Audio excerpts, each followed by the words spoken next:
సాధుత్వం కలిగిన వాడు ఎలా ఉంటాడో ఒక మాట చెప్తాను. ఒక సాధువు అట సముద్రంలో స్నానం చేయటానికి వెళ్ళాడు. ఆ నదీ ప్రవాహంలో కొన్ని తేళ్లు కొట్టుకొని పోతున్నాయి. తేళ్లు కొట్టుకొని పోతున్నాయి. వాటిని ఎట్లాగైనా రక్షించాలని చెప్పి 2-3 తేళ్లు తీసుకుని ఒడ్డుకెళ్ళిన తర్వాత ఒడ్డు మీద వేద్దాంలే అని చెప్పి తన ఒంటి మీద పెట్టుకున్నాడట. ఈలోపు ప్రక్కమట ఆయన అన్నాడట, ఏమయ్యా, అది విష జంతువు అయ్యా, నీవంత మేలు చేసినా చూడు చూడు చూడు, అది తన బుద్ధి మార్చుకోవాలా. మేలు చేసిన వాడికి కూడా కీడు చేసే తన ప్రాచీన బుద్ధి మార్చుకోవాలా. ఎందుకు ఆ తేళ్ళు ఒంటి మీద పడేసాయి అన్నాడట.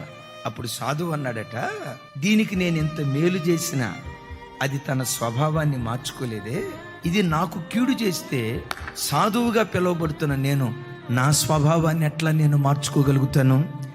మేలు చేసిన వాడికి కీడు చేయటం దాని స్వభావం, కీడు చేసిన వాడికి మేలు చేయటం నా స్వభావం.